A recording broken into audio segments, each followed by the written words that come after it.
మహా ఉన్నతమైనటువంటి కృపను బట్టి గడిచినటువంటి అనేక సెషన్స్లో చాలా అద్భుతమైనటువంటి విషయాలు ప్రకటన గ్రంథంలో నుండి మనం అందరం కూడా నేర్చుకోవడానికి దేవుడు తగిన సమయం, తగిన సహాయాన్ని మనందరూ కూడా అందించాడు. మనం చెప్పినట్టుగానే 2025 సంవత్సరం అంతా కూడా ప్రకటన గ్రంథం మీదే మనం ధ్యానాలు జరిగించుకోబోతున్నాం అన్నట్టుగానే 2025 సంవత్సరం ముగించేంత వరకు కూడా ఇంకా అనేక విషయాలు బ్యాలెన్స్గా కనబడతా ఉన్నాయి. ఏదైనా సంవత్సరం అంతా కూడా ఒక్క గ్రంథం మీద పరిశీలించడం అనేటువంటిది అది చిన్న విషయం అయితే కాదు. నేనైతే ఎక్కడ చూడలేదు, నేనైతే ఎక్కడ వినలేదు. అటు ఆధిక్యత, అటు ధన్యత ఇట్టి సంఘానికి, నాకు, మనందరికీ అనుగ్రహించిన మన దేవునికే మహిమ కలుగునుగాక. కాబట్టి ఇంచుమించుగా ఒక 2 వారాల్లో 2025 సంవత్సరం పూర్తి కానుంది. అలాగే 12వ మాసంలో కూడా ప్రవేశించే మహాకృప అందించారు. అయినప్పటికీ కూడా 12 నెలలు దేవుడు అందించినప్పుడు కూడా ఈ 22 అధ్యాయాలు కలిగినటువంటి ప్రకటన గ్రంథంలో ఇంకనూ కూడా మనం ధ్యానించకుండా ఆగిపోయినటువంటివి, మనం మరిచిపోయినటువంటివి, ఇంకా మనం నేర్చుకోవలసినటువంటివి చాలానే మిగిలి ఉన్నాయి అనేటువంటి ఆలోచన నేనైతే కలిగి ఉన్నాననే అంటాను. అయితే ఇంకా చాలా ఉన్నాయి. వీలైతే 2026 సంవత్సరంలో కూడా ఇదే విధంగా కొనసాగడానికి నేను ఇష్టపడుతున్నాను. దేవుని యొక్క ఆలోచన ఏ విధంగా ఉందో నాకు తెలియదు కనుక ముందుకు వెళ్ళే ప్రయత్నం చేద్దాం. అయితే ఈ రోజున ఒక అద్భుతమైన విషయాన్ని మీ అందరితో కూడా పంచుకోవడానికి ఆశపడతా ఉన్నాను. అయితే నేను మహాజ్ఞానినో, ఎవరికి లేనంత జ్ఞాన సంపన్నుడనో ఈ మాట నేను చెప్పట్లేదు. కానీ నేను జ్ఞానంలో అతి చిన్నవాడినైనప్పటికీ దేవుడి మూలంగా పొందుకున్న కొద్దిపాటి జ్ఞానమును బట్టి కొన్ని విషయాలు నేర్చుకోవడానికి దేవుడు సహాయపడ్డాడు. అలాగని చెప్పి ఆ విషయాలన్నీ కూడా పంచుకోవడం వల్ల అర్థమయ్యి అనేక మందికి దీవెనకరంగా ఉండేదానికంటే కూడా అపార్థమయ్యేటువంటి అవకాశాలు ఎక్కువ ఉన్నాయి కనుక కొన్నింటిని నేను పంచుకోవడానికి ఇష్టపడలేదు.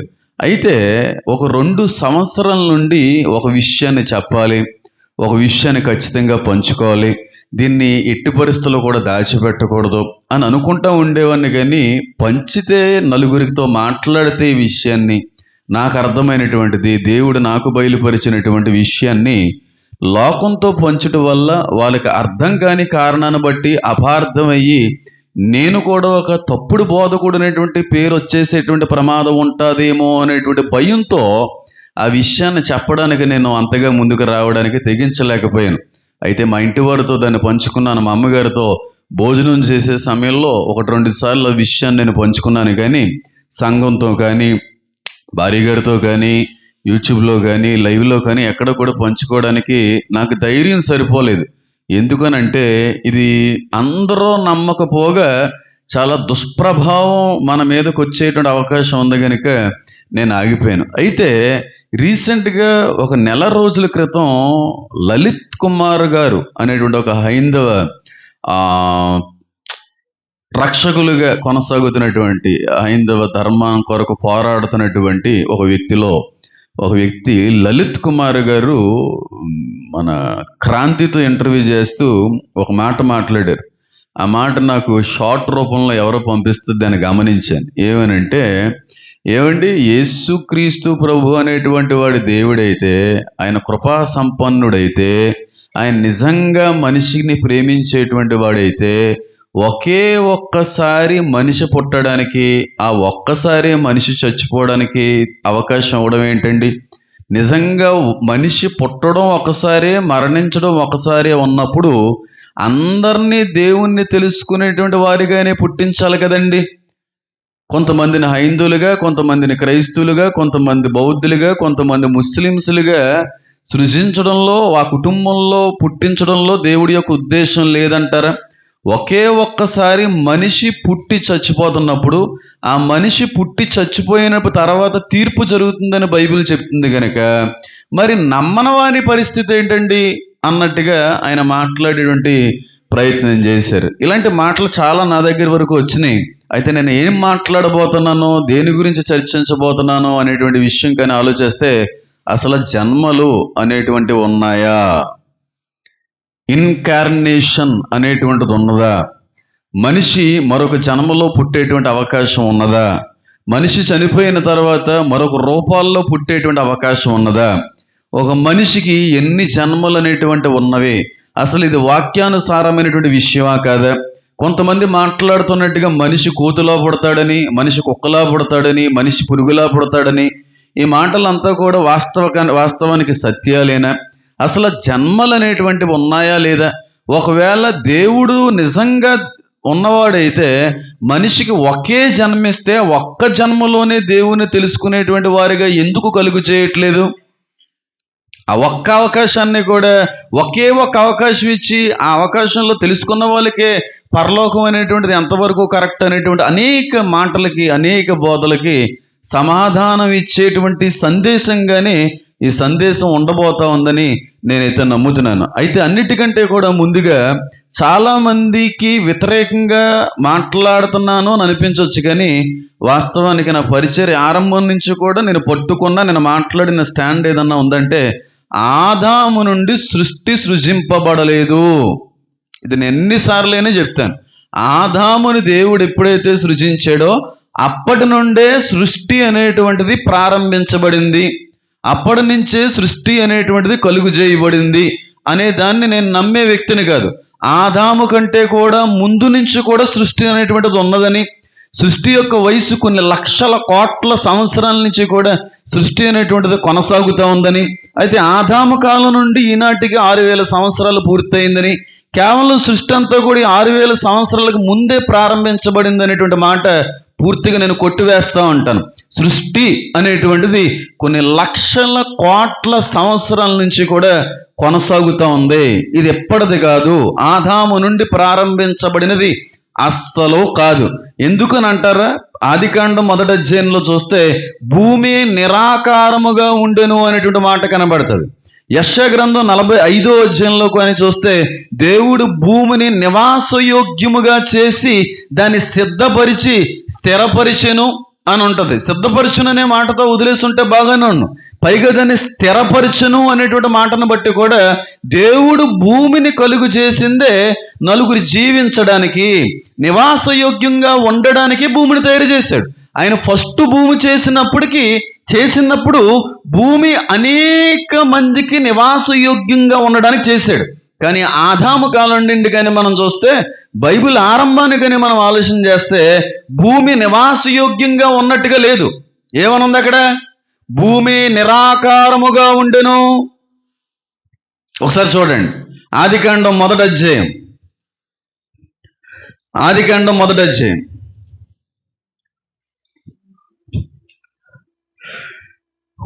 1వ వచనం. ఆదియందు దేవుడు భూమాకాశములు సృజించెను, ఫుల్ స్టాప్, అది కామా కాదు, భూమి నిరాకారముగాను శూన్యముగాను ఉండెను. అంటే ఆదాము కలుగు చేయబడేటువంటి సమయంకి భూమి నిరాకారంగా ఉంది, భూమి శూన్యంగా ఉంది, అందులో ఏమీ లేదు, జీరో ఉంది, నిరాకారంగా ఉంది. కానీ యెషయా గ్రంథం 45వ అధ్యాయం చూస్తే మీకు ఒక అద్భుతమైనటువంటి విషయం కనబడుతూ ఉంటుంది. చూడండి, యెషయా గ్రంథం 45వ అధ్యాయం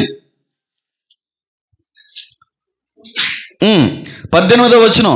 ఆకాశములకు సృష్టికర్తయగు యెహోవాయే దేవుడు, ఆయన భూమిని కలుగు చేసి దాన్ని సిద్ధపరిచి స్థిరపరిచెను, నిరాకారముగా నుండినట్లు ఆయన దానిని సృజింపలేదు. ఎలాగా ఉండడానికి సృజించలేదంట? నిరాకారంగా సృజించలేదంట. భూమిని నివాసయోగ్యముగా, నివాస స్థలమగునట్లుగా దాన్ని సృజించను ఆయన సెలవిచ్చినదేమనగా, యెహోవాను నేనే, మరి ఏ దేవుడునో లేడు. దేవుడు భూమిని ఫస్ట్ టైం తయారు చేసే సమయానికి ఆయన ఎలా చేయలేదంట? నిరాకారంగా చేయలేదంట. కానీ ఆదికాండం 1వ వచనాన్ని కానీ చూస్తే భూమి నిరాకారంగా ఉంది అని రాయబడింది. ఈ రెండిట్లో ఏది కరెక్ట్ అని అంటే రెండూ కరెక్టే. ఎంతమందికి అర్థమవుతుంది నేను చెప్పేది? దేవుడు ఫస్ట్ టైం భూమిని తయారు చేసే సమయానికి నిరాకారంగా లేదు, చాలా ఆకారవంతంగా, అందంగా, నివాసయోగ్యముగా, అనేక మంది బ్రతకడానికి ఉపయోగకరంగానే భూమిని తయారు చేశాడు. తయారు చేసి దాన్ని సిద్ధపరిచి దాన్ని స్థిరపరిచాడు. ఇది వాస్తవ సత్యం. కానీ ఆదామును కలుగు చేయబడేటువంటి సమయానికి ముందుగా రాయబడిన మాట ఏంటంటే, ఆ సమయానికి భూమి నిరాకారంగా ఉంది. అందుకే నేను అంటాను, భూమి యొక్క వయసు కొన్ని లక్షల కోట్ల సంవత్సరాల నుంచి ఉంది. ఈ విషయంలోనే బైబిల్ తప్పుగా, మన దేవుడు తప్పుగా అనేక మంది అనడంలో తప్పేమీ లేదు. ఎందుకంటే వాళ్ళు మాట్లాడేటువంటిదంతా కూడా చాలా చక్కగా, అంటే అన్ని విషయాల్లో కాకపోవచ్చు కానీ చాలా నమ్మశక్యంగా ఉండే అవకాశం ఉంది. కానీ మనం ఏమంటాం అంటే క్రైస్తవులు 6000 సంవత్సరాల నుండి భూమి తయారు చేయబడింది, ఆదాము నుండి సృష్టించబడింది అనే మాట మాట్లాడుతున్నారు. కానీ చరిత్రకారులు, చాలా మంది భౌగోళిక శాస్త్రవేత్తలు తెలియజేసేటువంటి విషయం ఏంటంటే కొన్ని కోట్ల సంవత్సరాల నుంచి కూడా ఏముంది, భూమందనలు నిరూపిస్తున్నారు. రోజు రోజుకి కూడా నిరూపణలు బయటపడుతున్నాయి. చాలా జీవరాశుల యొక్క అవశేషాలు కూడా కోట్ల సంవత్సరాల క్రింద నుంచి కూడా ఉన్నాయనేటువంటి విషయాలు కూడా బయటపడుతున్నప్పుడు బైబిల్ తప్పుడు, బైబిల్ ఫెయిల్ అనే విధంగా ఒక అభిప్రాయం వచ్చేస్తుంది. కాబట్టి ఆదాము నుండి సృష్టి సృజించబడలేదు, ఆదాము కంటే కూడా ముందు నుండి కొన్ని లక్షల కోట్ల సంవత్సరాల నుండే క్రితమే సృష్టి అనేటువంటి సృజించబడింది. ఇక్కడ వరకు అందరికీ అర్థమైందని నేను నమ్ముతున్నాను. అయితే రెండో విషయం ఏంటంటే, మరి ఈ సృష్టి సృజించబడినప్పుడు కొన్ని లక్షల కోట్ల క్రితం నుంచి కూడా ఈ భూమి సృష్టి అనేటువంటిది ఉన్నప్పుడు మనిషి కూడా కొన్ని లక్షల కోట్ల సంవత్సరాల క్రితం నుంచి ఉన్నాడా?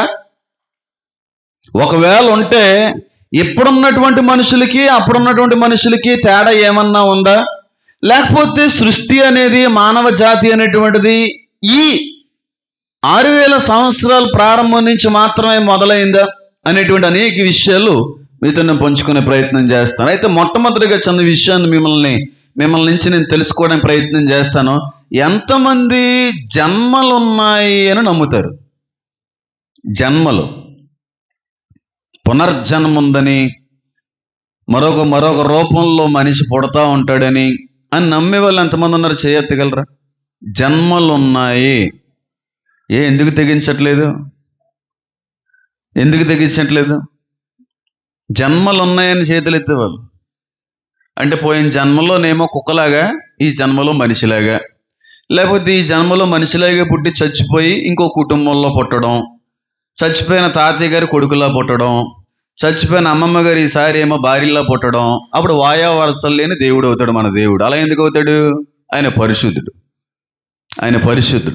జన్మలు ఉన్నాయి అంటే నేను నమ్మను, కానీ యుగాలు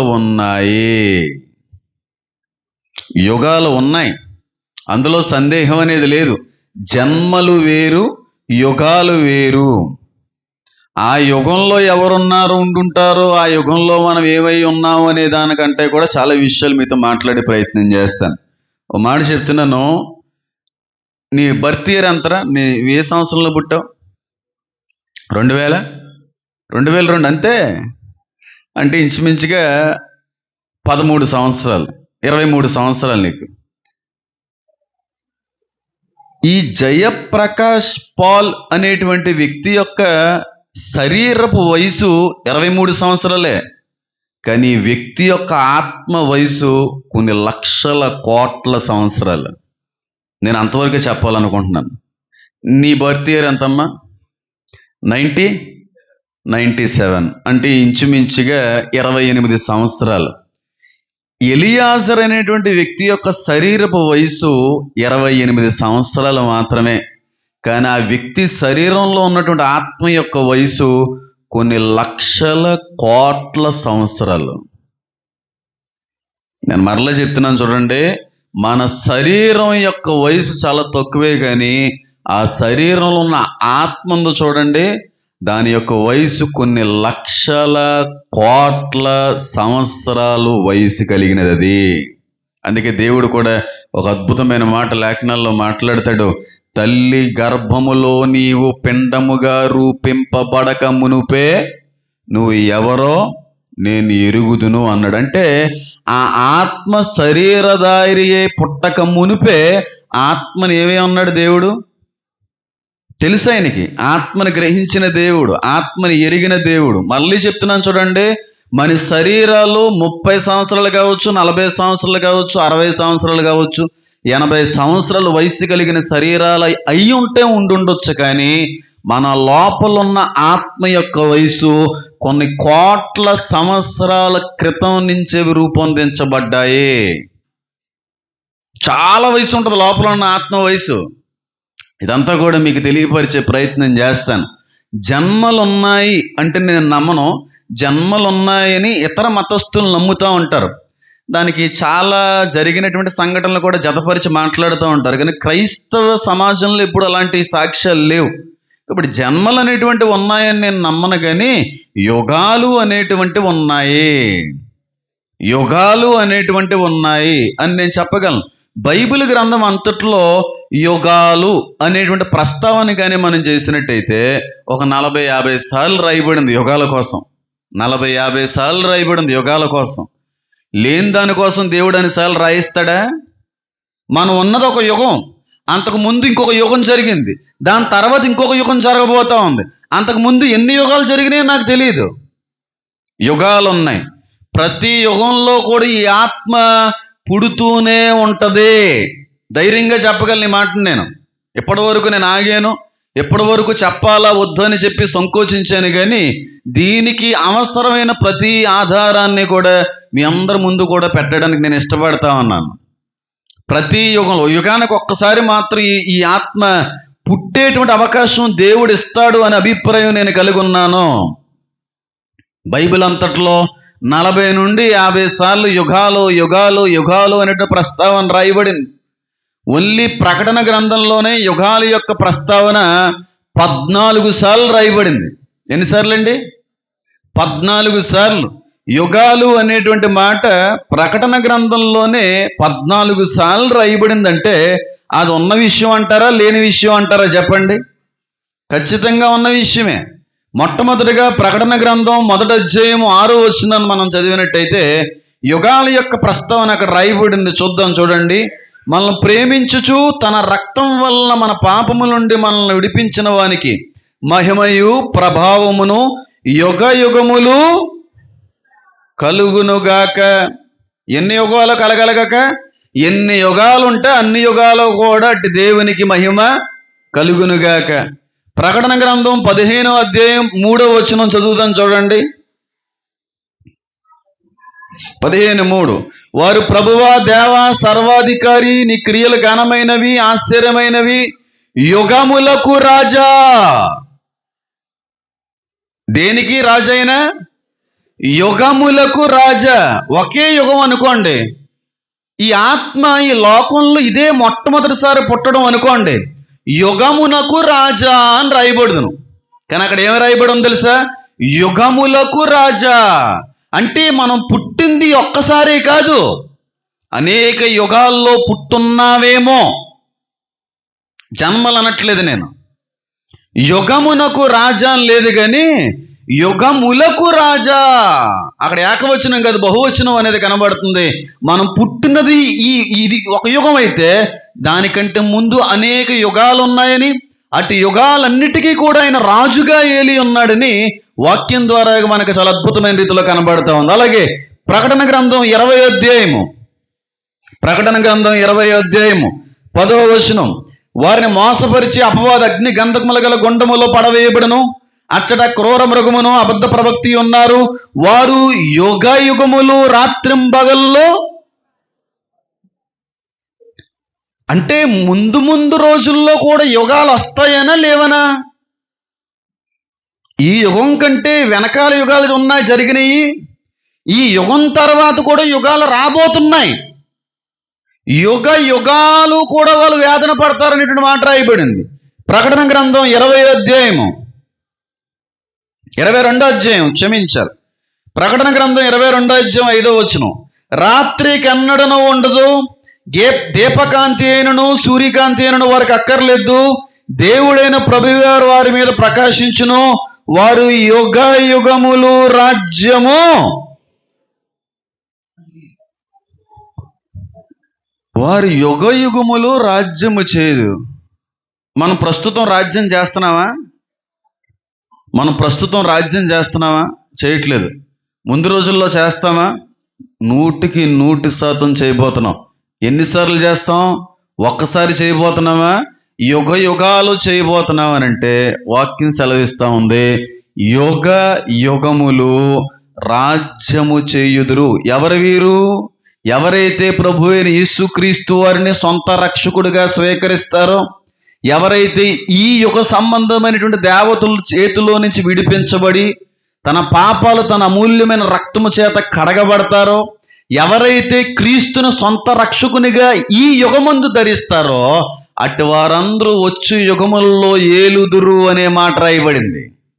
అందరూ కాదు, ఈ యుగంలో పుట్టిన వారు, క్రీస్తుని తెలుసుకున్నవారు, క్రీస్తుని తెలుసుకుని రక్షించబడి నిజమైన మారు మనసుతో కూడిన నిద్రని పొందుకున్న వారు ఎన్ని యుగాలు ఏలుతారని రాయబడిందంటే యుగ యుగాలు ఏలుతారు అని ఉంది. అంటే దాని అర్థం ఏంటంటే ఎవరైతే ఈ యుగంలో దేవుణ్ణి గ్రహించి నమ్మి తెలుసుకుని మారు మనసుతో చచ్చిపోతారో, చచ్చిపోయిన వారందరూ దేవుని రాజ్యంలోకి మాత్రమే వెళ్ళరు, కానీ ఈ యుగం తర్వాత ఒక యుగం రాబోతుందని, దానికి నూతన యెరూషలేము అనేటువంటి పట్టణం భూమి మీదకి దిగబోతుందని ఒక సందేశాన్ని మీ అందరికి అందించాను. ఎంతమంది గుర్తుందో నాకైతే తెలియదు. ఎక్కడితో సృష్టి అంతా కూడా నశించిపోవడం అనేది ఎంత నిజమో, మళ్ళీ తిరిగి పరలోకంలో సిద్ధపరచబడినటువంటి నూతన యెరూషలేము అనేటువంటి పట్టణం భూమి మీదకి దిగబోతుంది. ఆ పట్టణంలో తండ్రి కుమారుడు సమక్షంలో మనం అందరం కూడా ఉండబోతున్నాము. జీవ వృక్షపు ఫలము కూడా మన మధ్యన ఉండబోతుంది. అది జనులను, దాని యొక్క ఆకులు జనములను స్వస్థపరచుటకై వినియోగిస్తారు. అది ప్రాకారాలతో కట్టబడినటువంటి పట్టణం. అది దాని వెలుపటి కూడా ప్రజలు ఉంటారు. వాళ్ళెవరు అనేది మాట్లాడడానికి నేను ఇష్టపడను కూడా, వద్దది.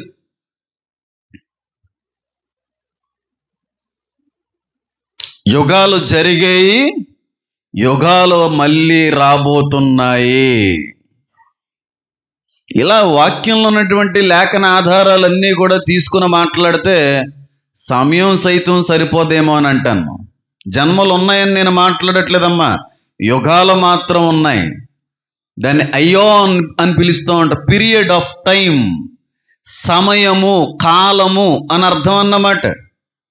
మనుషులు కాలం అని చెప్పి తన ప్రాచీన మూల భాషల్లో మాట్లాడినా అదే అర్థం వస్తూ ఉంటుంది. అయితే పాస్టర్ గారండి, ఇక్కడ వరకు మీరు చెప్పింది చాలా బాగానే ఉంది కానండి, ఇంతకీ మనం ఏ యుగంలో ఉన్నామండి పాస్టర్ గారు? ఎన్నో యుగంలో మనం ఉన్నామండి పాస్టర్ గారు అని ఆలోచన కానీ చేస్తే, నా అభిప్రాయం మేరకు నేను చేసినటువంటి రీసెర్చ్లో నేను గమనించి నేను తెలుసుకుని నా పుస్తకాల్లో నేను రాసుకున్నటువంటి కొద్దిపాటి జ్ఞానమును బట్టి సంపాదించిన వివరణ బట్టి మనం ఉన్నది నాకు తెలిసినంత వరకు ఇది 6వ యుగము. ఇది 6వ యుగం. 7వ యుగం రాబోతుంది. ఆ 7వ యుగమే నూతన యెరూషలేము అనేటువంటి యుగం. ఆ పట్టణంలో ఉండబోయేది మనమే. అందుకని అంటాడు, నేను వెళ్ళి మీ కొరకు ఏం సిద్ధపరుస్తాను, నివాసములు సిద్ధపరచుడు నేను వెళ్ళుచున్నాను అన్నాడు. ఆ సిద్ధపరిచిన నివాసములన్నీ కూడా ఒక పట్టణంగా కలుగు చేయబడ్డదని, ఆ పట్టణం భూమి మీదకి దిగబోతుందని, ఈ విషయాలన్నీ కూడా నేను చాలా సందర్భాల్లో చెప్పే ప్రయత్నం కూడా చేశాను. నేను మాట చెప్తున్నాను, జాగ్రత్తగా గమనించండి. క్రైస్తవుడిగా పుట్టడంలో గొప్పతనం ఏమి లేదు, నిజమైన క్రైస్తవుడిగా చచ్చిపోవడంలో చాలా గొప్పతనం ఉంది. చాలామంది అంటారు, నేను పుట్టుక క్రైస్తవునండి అంటూ ఉంటారు. పుట్టుక క్రైస్తవులు ఎవరు ఉండరు. పుట్టుక క్రైస్తవుడు అంటే ఎవరు ఉండరు. పుట్టుకతోనే క్రీస్తుని తెలుసుకున్న వాళ్ళు ఎవరు ఉండరు. ఎవరైనా ఎంత క్రిస్టియన్ ఫ్యామిలీలో పుట్టిన వాడైనా ఒక వయసుకు వచ్చిన తర్వాత నిజదేవుడు క్రీస్తు అని అంగీకరించిన తర్వాతే క్రిస్టియన్ అవుతాడు. అంతేగాని క్రిస్టియన్ ఫ్యామిలీలో పుట్టేస్తే క్రిస్టియన్ అయిపోడు.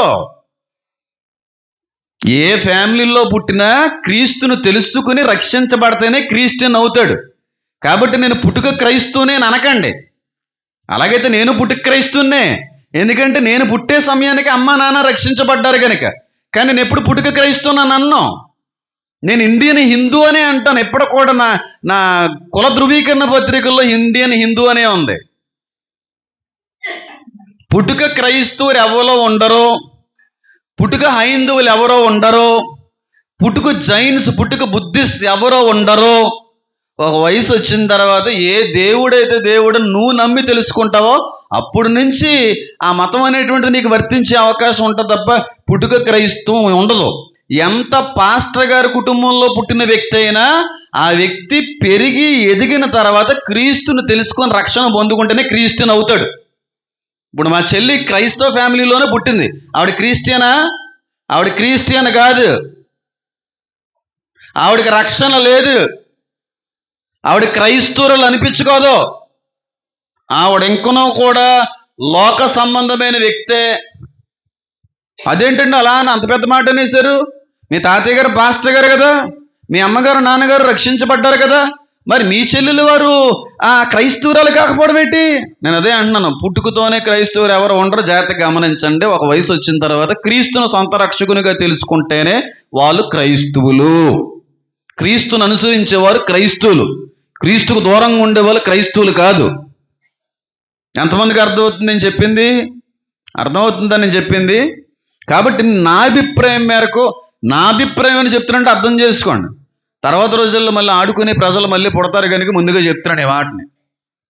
నా అభిప్రాయం మేరకు, నా జ్ఞానమును బట్టి, నేను సంపాదించిన రీసెర్చ్ను బట్టి తెలుసుకున్నది ఏంటంటే ఇది 6వ యుగం. అందుకే లేఖనాల్లో కూడా మనిషిని 6వ దినాన్న కలుగు చేసినట్టుగా రాయబడింది. దీని గురించి కూడా నేను క్లారిఫికేషన్ ఇస్తాను. 7వ యుగం ఉందా అండి? 100% ఉందండి. అది నూతన యెరూషలేము అనేటువంటి యుగం అండి. ఆ యుగంలో ఎవరు ఏలుతారంటే, ఈ 6వ యుగంలో ఎవరైతే క్రైస్తవులుగా మార్పు పొందుతారో, క్రీస్తును అంగీకరించి రక్షించబడి క్రీస్తునందు నిద్రిస్తారో వాళ్ళందరూ 7వ యుగంలో ఏలుతారు, రాజ్యం ఏలుతారు. ఎన్ని సంవత్సరాలు ఏలుతారు? 7వ యుగంలో మాత్రమే వాళ్ళు రాజ్యాన్ని ఏలుతారా అని అంటే పోరాపాటును కూడా కాదు. ఇక్కడ అందుకే రాయబడి చూడండి, 22వ అధ్యాయం 3వ వచనం, ఇక మీదట శాపగ్రస్తమైనది దానిలో ఉండదు, ఏదియు దానిలో ఉండదు. దేవుని యొక్కయు గొర్రెపిల్ల యొక్క సింహాసనము దానిలో ఉండును.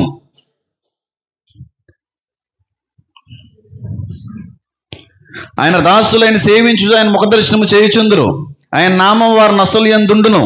రాత్రికి ఎన్నడో ఉండదు. దీపకాంతైనను సూర్యకాంతైనను వారికి అక్కర్లేదు. దేవుడైన ప్రభువు వారి మీద ప్రకాశించును. వారి యుగ యుగములు. అంటే 7వ యుగంలో మాత్రమే మనం రాజ్యం చేయబోతున్నాం, మనం ఏలబోతున్నాం అనేది నిజం కాదు. ఈ యుగం తర్వాత ఎన్ని యుగాలు అయితే రాబోతున్నాయో అన్ని యుగాల్లో కూడా మనం రక్షించబడిన వారమే. మరలా చెప్తున్నాను చూడండి, ఈ యుగంలో క్రీస్తుని తెలుసుకుని రక్షించబడ్డావా? నీకు మించిన అదృష్టవంతుడు లేడు. ఎందుకంటే తర్వాత ఎన్ని యుగాలున్నా అన్ని యుగాల్లో కూడా నువ్వు శాశ్వత రాజ్యమును చేస్తావు. శాశ్వతంగా నువ్వు బ్రతుకుతావు, శాశ్వత రక్షణ పొందుకుంటావు. ఈ రక్షణ ఈ యుగానికి సంబంధించింది కాదు, వచ్చే ఎన్నో కోట్ల యుగాలకి ఈ యుగపు రక్షణ చాలా అవసరం. ఎంతమందికి అర్థమవుతుంది నేను చెప్పేది? ఇది మీకు నమ్మశక్యంగా లేకపోతే దానియేలు దీని గురించి మాట్లాడతారు చూడండి. దానియేలు దీని గురించి మాట్లాడతారు చూడండి. దానియేలు గ్రంథం 7వ అధ్యాయము,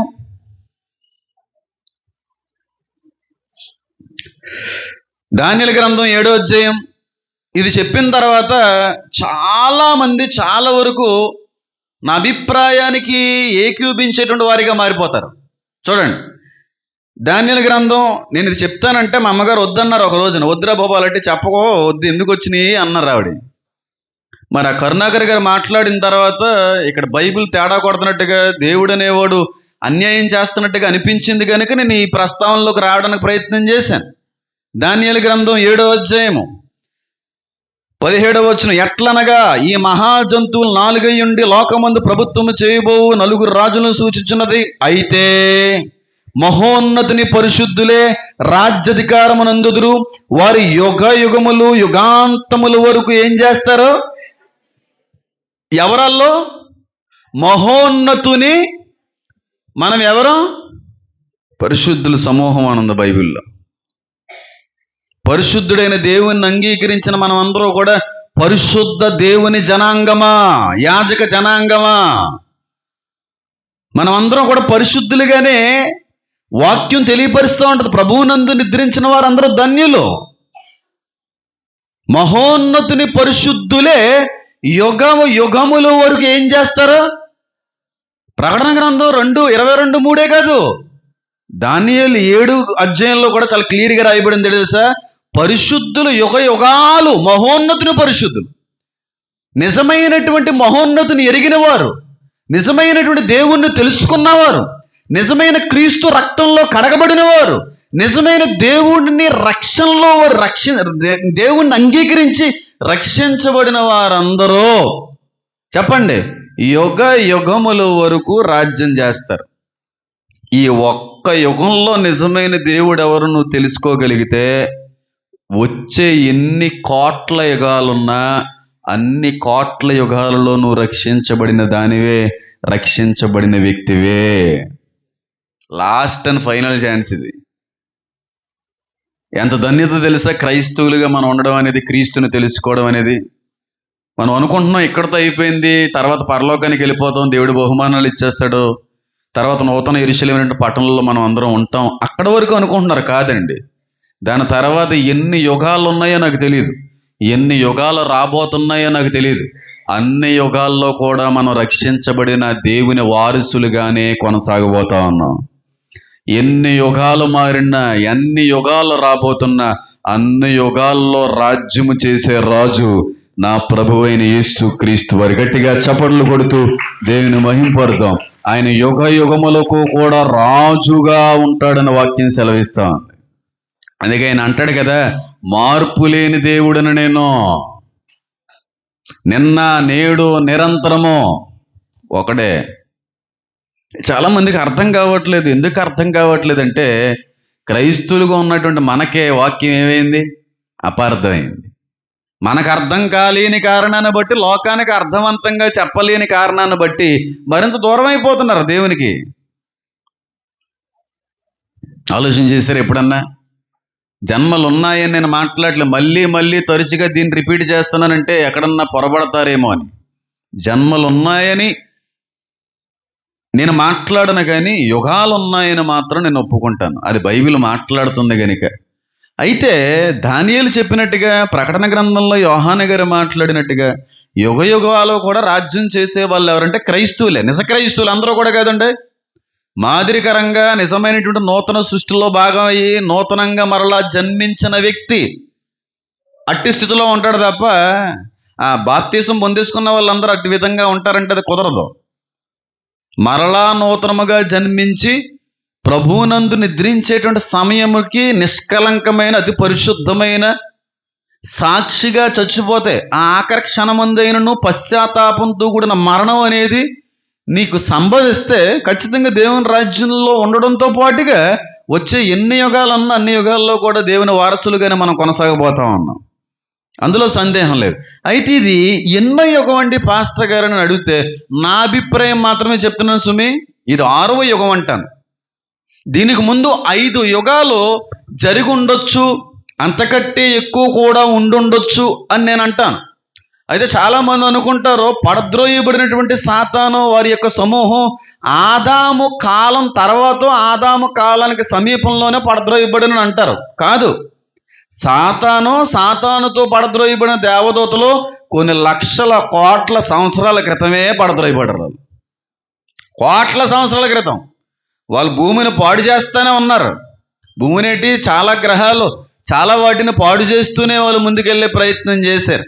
అయితే నేను చెప్పదలిచింది ఏంటంటే, నా రీసెర్చ్ని బట్టి బిబ్లికల్గానే కాదు శాస్త్రీయంగా కూడా నేను పరిశీలించిన తర్వాత నేను సైతం ఆశ్చర్యపడేటువంటి కొన్ని విషయాలు బయటపడ్డాయి. జాగ్రత్తగా గమనించండి.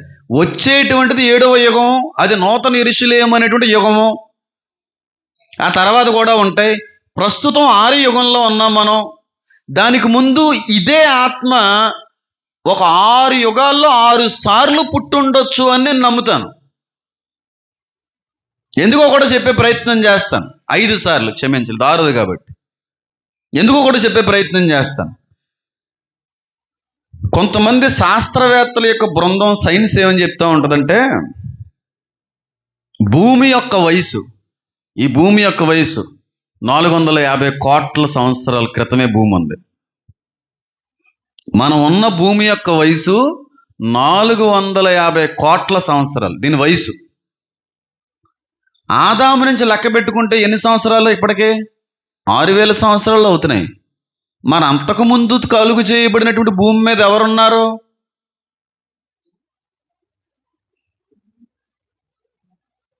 ఇలాగా సైన్స్ మాట్లాడుతున్నటువంటి మాటలో కొంతమంది అది తప్పుడుగా చిత్రీకరించే ప్రయత్నం చేస్తూ ఉంటారు. సైన్స్ కరెక్ట్ కాదు, సైన్స్ కరెక్ట్ కాదని. ఇదే సైన్స్ పరలోకంలో ఆకాశ మండలంలో తలుక్కుని మెరిసే పట్టణాన్ని కనుగొన్నామంటే రైటు. ఏమండి? ఇదే సైన్స్ ఇప్పటికీ కూడా క్రీస్తు యేసు రక్తంలో జీవం ఉందంటే అది రైటు, సాక్ష్యం కూడా చెప్తాం మనం. ఇదే సైన్స్ ఒకానొక సమయంలో ఒక రోజు తగ్గుతుంది. ఎక్కడ తగ్గింది? యెహోషువ మరి ఆపేసినే కదా, అది రైటు. మనకు అనుగుణంగా ఉండే అన్ని విషయాల్లో సైన్స్ కరెక్టే. మనకు కొంచెం అనుగుణంగా లేని విషయాల్లో సైన్స్ తప్పు, సైన్స్ తప్పు, సైన్స్ తప్పు అంటూ ఉంటారు. కాదు కాదు కాదు, సైన్స్ అన్ని విషయాల్లో కరెక్ట్ అని నేను అనట్లేదు, కానీ 90% చాలా వరకు చాలా కరెక్ట్ వివరణ ఇచ్చే ప్రయత్నం చేస్తూ ఉంటారు. ఇప్పుడు రీసెంట్గా ఒక పరిశోధనలో బయటకు పడిన విషయం ఏంటంటే, మార్స్ అనేటువంటి గ్రహం మీద జీవం ఉందని బయటపడింది. బైబిల్లో ఎక్కడ మార్స్ గ్రహం మీద జీవం ఉన్నట్టుగా ఎక్కడ రాయబడలేదు. గ్రహాలు కలుగు చేసింది ఆయన అని రాయబడింది. జీవం ఉన్నది భూమి మీద అని రాయబడింది బైబిల్ వరకు అయితే. కానీ సైన్స్ తెలియజేస్తుంది మార్స్ మీద కూడా జీవం ఉంది. రీసెంట్గా ఏదో ఒక కెమెరాకి ఒక రకమైనటువంటి జీవి పారిపోవడం అనేటువంటిది కూడా చిక్కినట్టుగా అది వైరల్ అవుతా ఉంది. అది ఫ్యాబ్రికేట్గా చేసేది కాదు కదా. అది మనిషి చచ్చిపోయిన తర్వాత మనిషి యొక్క శరీరాన్ని కాల్చేస్తారు కొన్ని మతస్థులు, బూడిద చేసేస్తారు. ఆ బూడిద చేసేసిన బూడిదని వాటిని ఆ సబ్స్టెన్స్ని మైక్రోస్కోప్లో చూస్తే శూన్యంలో ఎన్ని గ్రహాలు అయితే ఉన్నాయో అన్ని గ్రహాల్లో కనబడేటువంటి ఖనిజాలన్నీ దానిలో ఉన్నాయంట. అవునా? దాన్ని ఎలా కొట్టేస్తావు? సైన్స్ ఒప్పుకుంటుంది. అందుకే బైబిల్ ఏమంది? నీవు మట్టి నుండి తీయబడిన వాడివి, మట్టిలోనే మళ్ళీ కలిసిపోవాలి. ఈ మట్టి ఎక్కడి నుంచి వచ్చింది? దేవుడు కలుగు చేసిన గ్రహాల నుంచి వచ్చి పడింది. అది ఎంతమందికి అర్థమవుతుంది? అర్థమవుతుందని చెప్పింది. కాబట్టి ఇది 6వ యుగం అని అంటాను. ఇది నేను నమ్మేదే కాదు, కానీ సైన్స్ కూడా కొన్ని పరిశోధనలో తేల్చిన విషయం ఏంటంటే, నేను చాలా రాసుకున్నవన్నీ తీసుకురావాలంటే పుస్తకాలన్నీ దులుపు మళ్ళీ ఇక్కడ తీసుకుని వచ్చి అది చూసి ఇది చూసి చేయాలి. అదంతా కాదు, కానీ నా నోట్స్లో కూడా దీన్ని ఆల్రెడీ నేను భద్రపరుచుకున్నాను కనుక కొన్ని విషయాలు చెప్తాను. సైన్సు కొన్ని సర్వేలు చేసి, జాగ్రత్తగా గమనించండి, ఇక్కడ నుంచి స్పీడ్ అయిపోద్ది.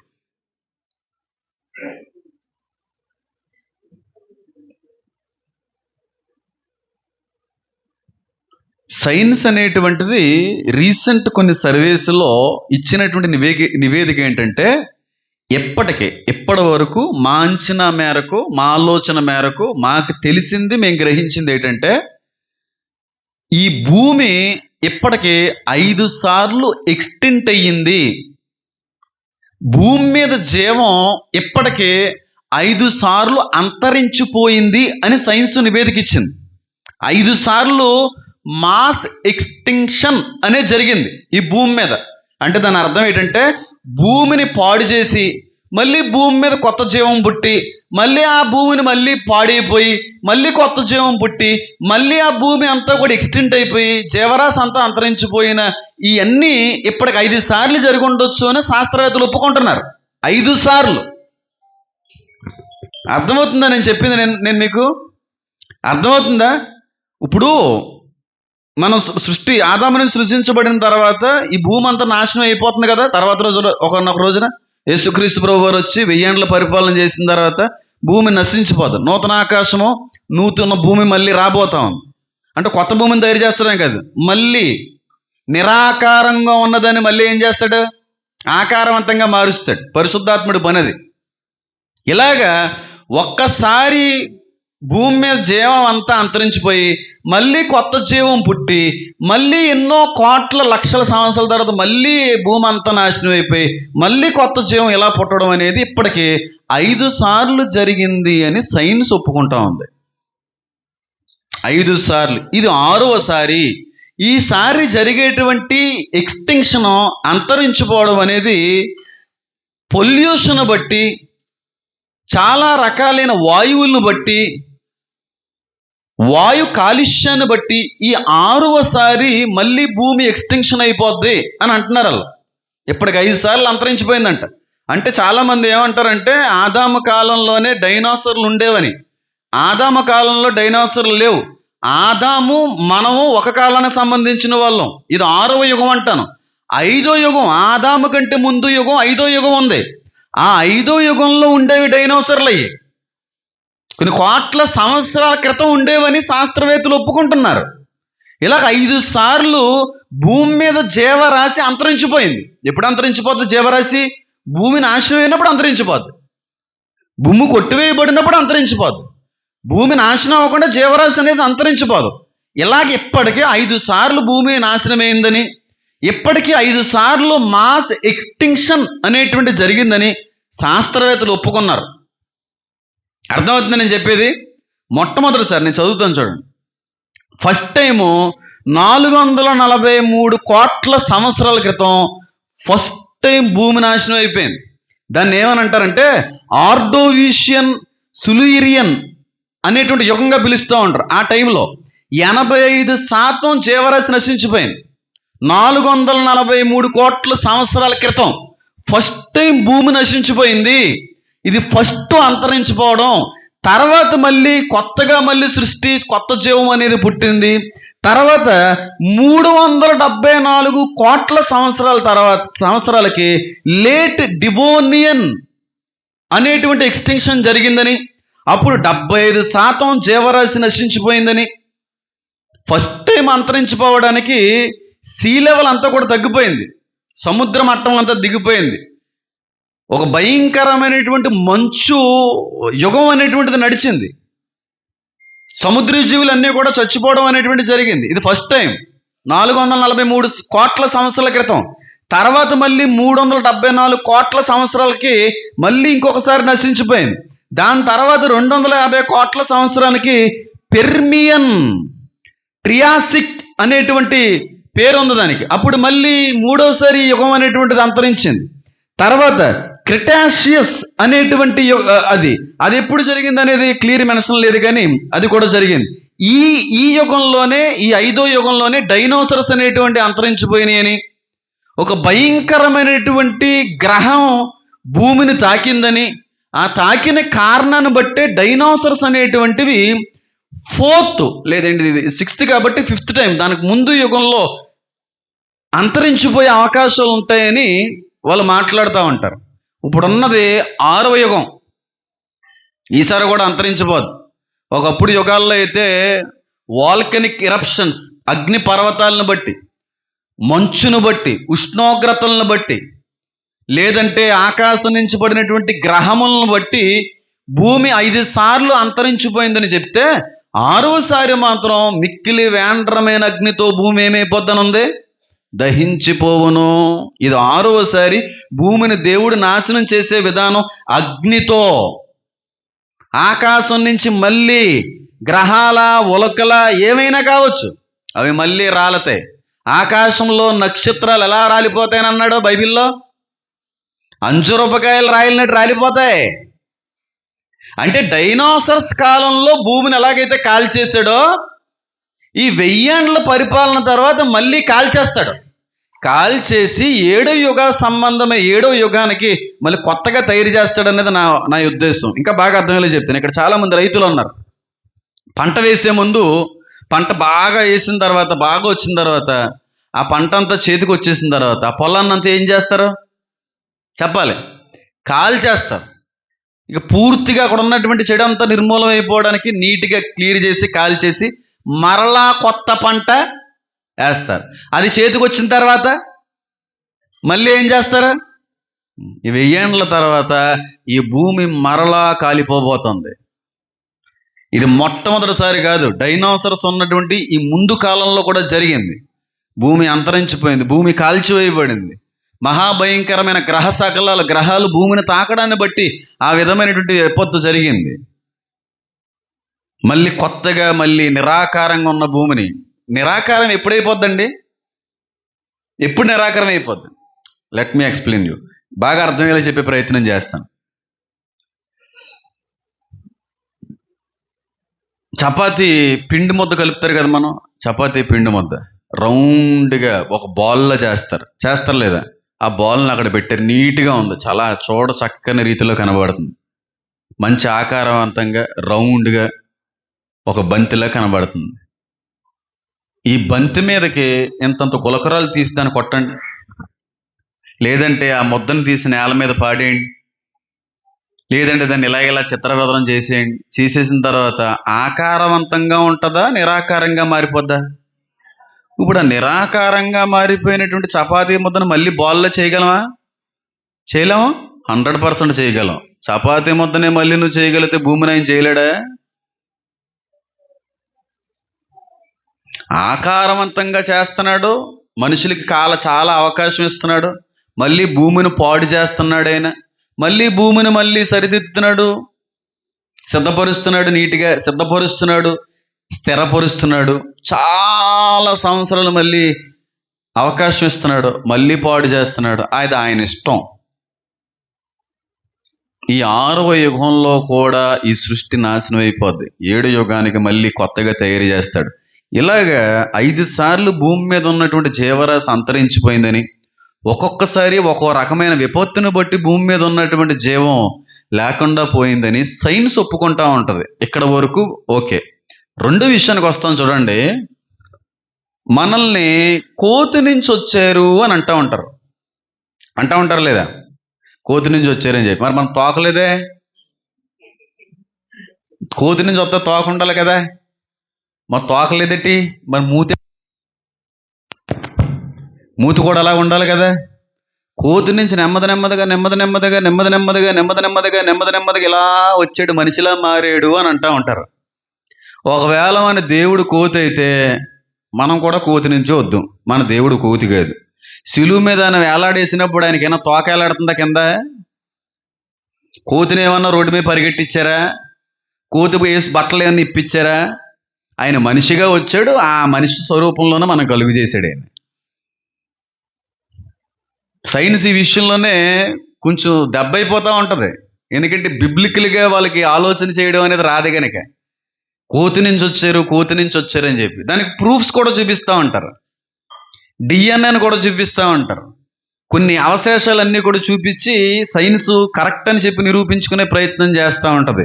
కానీ అంత అద్భుతమైన పరిశీలన చేసేటువంటి వీళ్ళకి కొద్దిపాటి ఆత్మజ్ఞానాన్ని కానీ దేవుడు అనుగ్రహించి ఉండుంటే అద్భుతమైన రీతిలో వాళ్ళది మనకందరికీ అర్థవంతంగా ఉండేదేమో. మనిషి కోతి నుంచి రాలేదు. మనల్ని హోమో సేపియన్స్ అంటారు. Homo sapiens.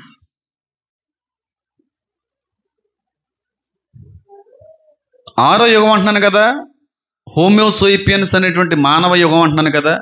దీనికి ముందు 5 జాతులు ఉండేవి అని సైన్స్ ఒప్పుకుంది. 5 జాతులు మీకు తెలిసే ఉండాలి. హోమో నెయాండర్తల్స్ ఏదో ఉంటుంది, అది ఫస్ట్ జాతి.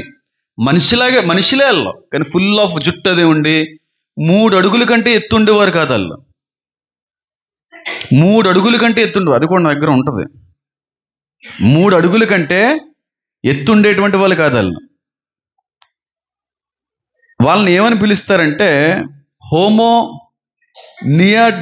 నియాడర్ టాలెన్సిస్ అని పిలుస్తూ ఉంటారు. మనుషులే అయితే 3 అడుగులు ఉండేవారు. ఫస్ట్ జాతి ఇది. ఈ జాతి అంతరించిపోయింది. ఎందుకు అంతరించిపోయిందో తెలియదు. ఈ జాతి తర్వాత ఇంకో జాతి వచ్చింది, మానవ జాతి, ఫ్లోరోఎన్సిసిస్ అనేటువంటి జాతి. వీళ్ళు కూడా మనుషులే, రకరకాలైనటువంటి జుట్టు, రకరకాల ఆకారాలతో. ఈ జాతి కూడా అంతరించిపోయింది. 2 సార్లు జరిగింది ఇదిలాగా. జాగ్రత్తగా గమనించండి. తర్వాత ఈ జాతి అంతరించిపోయిన తర్వాత డెనిసోవన్స్ అనేటువంటి జాతి, మనుషుల్లాగా ఉంటారు వాళ్ళు. ఈ జాతి కూడా కొన్ని కోట్ల సంవత్సరాల తర్వాత అంతరించిపోయింది. 3 సార్లు మానవ జాతి మానవుడు అనకూడదు, మనిషి రూపంలో కనబడేటువంటి కొన్ని జాతులు, 3 జాతులు అంతరించిపోయినాయి. ఈ డినోసేవన్స్ అనేటువంటి జాతి తర్వాత 4వ జాతి లుజోనెసిస్ అనేటువంటి జాతి వచ్చింది. ఇది కూడా కొన్ని కోట్ల సంవత్సరాలు భూమి మీద బ్రతికేరి ఈ జాతి. ఈ జాతి కూడా కొన్ని కోట్ల సంవత్సరాల తర్వాత మళ్ళీ అంతరించిపోయింది. 5వ జాతి హోమో ఎరెక్టస్ అనేటువంటి జాతి. ఈ జాతి కూడా భూమి మీద చాలా ఏళ్ళు బ్రతికారు. దాని ఆధారాలన్నీ బయటపడ్డాయి. ఈ జాతి తర్వాత 6వసారి దేవుడు స్వయంగా తన నోటి మాటతో కలుగు చేయలేదు, కానీ తన స్వహస్తాలతో తయారు చేసిన జాతి మానవ జాతి. ఆ ముందు 5 సార్లు పుట్టిన జాతికి ఈ 6వ మానవ జాతికి తేడా ఏంటంటే, ఈ 6వ మానవ జాతిలో దేవుడు తన ఆత్మనుంచాడు. దేవుడు వాయువు ఊదగా నరుడు జీవాత్మాయను. జ్ఞాన వివేకములు ఇచ్చాడు ఈ ఈ ఈ జాతికి, మానవ జాతికి. 5 సార్లు ఈ జాతి అనేది వచ్చింది, కానీ మానవ జాతి కాదు అది. అది సైన్స్ ఒప్పుకుంటుంది. ఇప్పటికి 5 సార్లు సృష్టి అంతరించడం అనేది, నాశనం అనేది జరిగిందన్నాను. ఇలాగే మన మానవ జాతి కంటే కూడా ముందుగా భూమి మీద బ్రతికిన 5 రకాలైన జాతులు ఉండేవని, ఒక్కొక్క జాతి అంతరించిపోయిన తర్వాత ఇంకొక జాతి పుట్టుకొచ్చిందని సైన్స్ ఒప్పుకుంటుంది. 5 జాతులు ఉండేవి, 5 సార్లు భూమి నాశనం అయిపోయింది. అంటే దాని అర్థం ఏంటి? ఇప్పుడు చెప్పండి. దీనికంటే ముందు 5 సార్లు భూమి నాశనం అయిపోయిందని శాస్త్రం చెప్తుంది, సైన్స్ చెప్తుంది. అదే సైన్స్ ఏం చెప్తుంది తెలుసా? ఈసారి పుట్టిన మానవ జాతి కంటే ముందు 5 భిన్నమైనటువంటి జాతులు భూమి మీద సంచరించాయి. ఈ 5 జాతులు ఒక జాతి తర్వాత ఒక జాతి నెమ్మదిగా అంతరించిపోయాయి అని 5 జాతుల యొక్క మనుషుల గురించి, ఆ జీవం గురించి మాట్లాడుతూ ఉంటారు. ఇప్పుడు 5 మనుషుల లాంటి జాతులు 5 సార్లు భూమి నాశనం అయిపోవడం, ఇప్పుడు 6వ యుగం 6వ దినాన్న దేవుడు మనిషిని తయారు చేయడం, ఇదంతా కూడా సింక్ అవ్వట్లేదు అంటారా? నేను చెప్పదలిచిన విషయం ఏంటి తెలుసా? నేను రీసెంట్గా ఏదో రీల్లో యూట్యూబ్లో ఏదో చూస్తుంటే, ఏదో సినిమాలో అనుకుంటాం, ఎన్ని యుగాలు మారినా మనిషి మారడు, మారలేడు అనే డైలాగ్ విన్నాను నేను. దేవుడు మనిషికి ఇదే మొట్టమొదటి, ఇదే ఆఖరి అవకాశం అయితే అది చాలా కష్టమే. దేవుడు కొన్ని కోట్ల సంవత్సరాల నుండి ఆత్మకు అవకాశం ఇస్తానే ఉన్నాడు. 5 సార్లు ఈ ఆత్మ అనుకున్న విధంగా నిలబడలేకపోయింది. 5 సార్లు ఈ ఆత్మని దేవుడు శరీరంలో ప్రవేశింపబెట్టినప్పటికీ కూడా ఫెయిల్ అయింది. కాబట్టి ఈసారి ఫెయిల్ అవ్వకూడదని ఈ ఆత్మలకి ఆఖరి అవకాశం ఇవ్వడంతో పాటుగా వారికి సలహాదారుడు నడిపించేటువంటి పరిశుద్ధాత్ముని యొక్క సహాయాన్ని ఈసారి ఇచ్చాడు, ముందుసారి లేదు. ఎంత గొప్ప సహాయమో, ఎంత గొప్ప సహకారమో, ఎంత గొప్ప విషయంలో దేవుడు మనకి సహాయపడుతున్నప్పటికీ ఈ ఆఖరి అవకాశాన్ని కూడా ఎవరన్నా దుర్వినియోగపరుచుకొని, ఎంత గొప్ప రక్షణ ఎవరైనా నిర్లక్ష్యం చేస్తే దేవుడు వచ్చే యుగంలో మాత్రం నీకు అవకాశం ఇంకివ్వడు. ఎప్పటికీ ఇచ్చింది చాలా ఎక్కువైపోయింది. ఒకేసారి కాదు, కొన్ని కోట్ల సంవత్సరాలకి ఆత్మలకి దేవుడు అవకాశం ఇస్తూనే ఉన్నాడు. పోయిన యుగంలో ఇచ్చాడు, మళ్ళీ యుగంలో ఇస్తున్నాడు. ఇది ఆఖరి యుగం. ఆ యుగంలో ఎవరైతే యేసు క్రీస్తు నామమును ధరిస్తారో వారికి నిత్య జీవం ఉంటుంది, నిత్య రక్షణ ఉంటుంది. దీని గురించి మాట్లాడితే ప్రసంగంలో మాట్లాడేది కాదు, ఇది సెమినార్లో మాట్లాడేటువంటిది కనుక ఎప్పుడన్నా దేవుడు అవకాశం ఇస్తే ఇంకా క్లుప్తంగా, ఇంకా వివరణాత్మకంగా మీ అందరికీ కూడా నేను తెలియజేసే ప్రయత్నం అయితే చేస్తాను. మీరు ఎంతమంది నమ్ముతున్నారని నేను అడగను, కానీ నేనైతే బైబిల్ పట్టుకొని చెప్పగలను. ఈ యుగంలో పంపించబడిన మొట్టమొదటి ఆత్మ అయితే మనది కాదు. ఎన్ని యుగాల నుండో సంచరిస్తున్న ఆత్మలి మళ్ళీ వచ్చాం యుగంలోకి, ఈ భూమి మీదకి. ఎలాగో తెలుసా? యాత్రికులు వలె. చాలా సంవత్సరాలు, చాలా కోట్ల సంవత్సరాల్లో మనిషికి దేవుడు అవకాశం ఇస్తున్నాడు, మారతాడా లేదా, పరిశుద్ధంగా బతుకుతాడా లేదా. ఎన్నిసార్లు ఇచ్చినా మనిషి ఫెయిల్ అవుతూనే ఉన్నాడు. లాస్ట్ అండ్ ఫైనల్గా 6th టైం దేవుడు మనిషిని కలుగజేసి, ఈసారి అలా కాదు, మన చేతులతో తయారు చేద్దాం మనిషిని, నోటు మాట మూలంగా కాదని తన స్వహస్తాలతో తయారు చేసి తన జీవాత్మను మనలో ఉంచి మనిషి ఎలా బ్రతకాలి, ఎలా నడవాలి, ఎలా జీవించాలి, ఎలా ఉంటే దేవుడు ఆమోదిస్తాడు అనేటువంటి అనేక విషయాలు నేర్పించి బోధించి ధర్మశాస్త్రం ఇచ్చినటువంటి యుగం ఇది. అంతకుముందు ధర్మశాస్త్రం లేదు, ఈ యుగంలో దేవుడు ఇచ్చాడు. ఇంత ఇచ్చినా, ఎంత గొప్ప అవకాశం ఇచ్చినా ఈ యుగంలో కూడా కాదు కూడదంటే నీ ఆత్మని దేవుడు కూడా ఇంకా కాపాడలేడు. మళ్ళా చెప్తున్నాను చూడండి, మన శరీరపు వయసు 20, 30, 40, 50, 60, 70, 80, 90. మన శరీరంలో నివసించేటువంటి అంతరంగ పురుషుడు, మన శరీరంలో నివసించేటువంటి మన ఆత్మ ఉందో చూడండి, కొన్ని కోట్ల సంవత్సరాల క్రితమే అది సృజింపబడినది. ఎన్ని అవకాశాలు ఇచ్చాడు, ఎన్ని అవకాశాలు ఇచ్చాడు. అందుకే డైలాగులు రాసినట్టున్నారు ఆ రచయితలు. ఎన్ని యుగాలు మారిన మనిషి మారలేడు. అందుకే యేసుక్రీస్తు ప్రభువారు వచ్చి ఎందుకు మారలేడు, ఎందుకు బ్రతకలేడు అని ఆయన లోకాన్ని జయించి, మీరు నన్ను మాదిరిగా జయించి మీరు లోకాన్ని జయించగలరు అన్నారు. ముందుసారి రాలేదేసే ఆ విధంగా. ఇన్ని యుగాల నుంచి కూడా నశించిపోయేటువంటి ఆత్మల వలె మారిపోయినటువంటి ఆత్మల కొరకు ఒకసారి వచ్చి రక్తం గారి చెల్లాడు. ధర్మశాస్త్రం ఇచ్చాడు ఈసారి ఆత్మలకి. అంతకుముందు ఆత్మలకి ధర్మశాస్త్రం లేకపోయి ఉండొచ్చు. చాలా కోట్ల సంవత్సరాల నుంచి ఉన్నాయి మన ఆత్మలు. మళ్ళీ చెప్తున్నాను, పుట్టాం, చాలాసార్లు పుట్టాం, జీవించాం, తర్వాత మళ్ళీ చచ్చిపోవడం జరిగింది.